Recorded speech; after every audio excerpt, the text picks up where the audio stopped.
construção do quadro é o uso do material, que é a composição química que foi atribuída por toda a base da tela. A tela ela foi feita com areias das margens do rio Genipapo. Então, o que foi a reflexão, a ideia? O quadro ele foi feito com areia das margens do rio Genipapo. Então, me desloquei até Campo Maior para sentir a ambiência do lugar, me transportar de maneira sensitiva à época do conflito e imaginar as testemunhas do tempo. Então, uma das testemunhas do tempo que a gente pode perceber e que fica por ali, né, com a gente, é o chão. Então, é o solo, a terra, a areia, e o rio Genipapo ele ainda está lá. Então, ele foi testemunha de muitas transições temporais, culturais, sociais que ocorreram nessa região. Então, a meu ver, seria importante ir até o rio, pegar fragmentos do lugar, porque segundo a história, o conflito aconteceu naquela região e no entorno das margens do rio Genipapo. Então, colocar esse elemento peculiar do contexto histórico, mesmo que essa areia não seja a mesma, mas ela está lá mudando com o tempo, né? E o lugar ainda existe, criar a composição base para sustentar a temática da construção do desenho, né?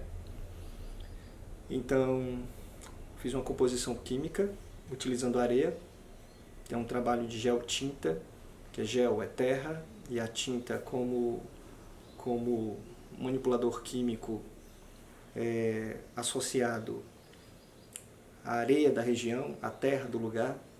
Então, dentro da coloração da própria areia, da terra, a junção de elementos químicos, de pigmentos, de tintas de polietileno e tinta acrílica para compor essa base que foi a construção do quadro. E as nuances, as cores, a composição ela vai surgindo dentro dessa terra, né? E se a gente observar bem, em destaque, temos dois personagens grandes, em volume de tamanho, com coloração azul, que é um representante da matriz indígena e um representante da matriz africana. Então, dois personagens com uma iconografia particular para especificar os grupos étnicos ancestrais. E se a gente pensar bem, a batalha que ocorreu no Genipapo, ela não é a primeira. Ela é uma de muitas que ocorreram na região, no Piauí, no Brasil como um todo, porque já que a gente está falando da independência do Brasil, a gente está falando de todas as lutas, de todas as forças operárias que se construíram, de todas as forças de grupos étnicos, de culturas variadas que se juntaram para poder enfrentar o colonizador. Então, colocar um representante de matriz africana, um representante de matriz indígena, como dois grandes espíritos que estão ali por trás, regendo também, participando de maneira simbólica, aquele pequeno grupo que se juntou para enfrentar o exército português, é a gente ter o respeito a essas memórias, né? Eu creio que todas foram importantes e todas estão engajadas, né? E com isso, uma minoria, ela acaba se tornando gigantesca, se a gente pensar no ponto de vista das memórias e dos confrontos que foram existindo com reação em cadeia, né, no decorrer do tempo, e que ocasionaram, de fato, a expulsão do exército português, gradativamente. É lógico que a obra de arte ela é construída como dispositivo de diálogos.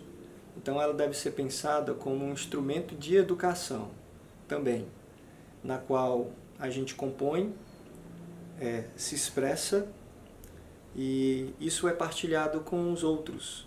E com os outros vão gerando outros sentidos, outros significados. Então, daí a importância da arte, ela não ser pensada apenas pelo visual, né? Então, apenas pelo ilustrativo. E costumo, na composição dos meus quadros, não ter apenas uma ilustração de um lugar, mas dentro da ilustração de um lugar, ter outros dispositivos que possam exercer outras reflexões, outros diálogos e para gerar pontes, né, para a formação do conhecimento.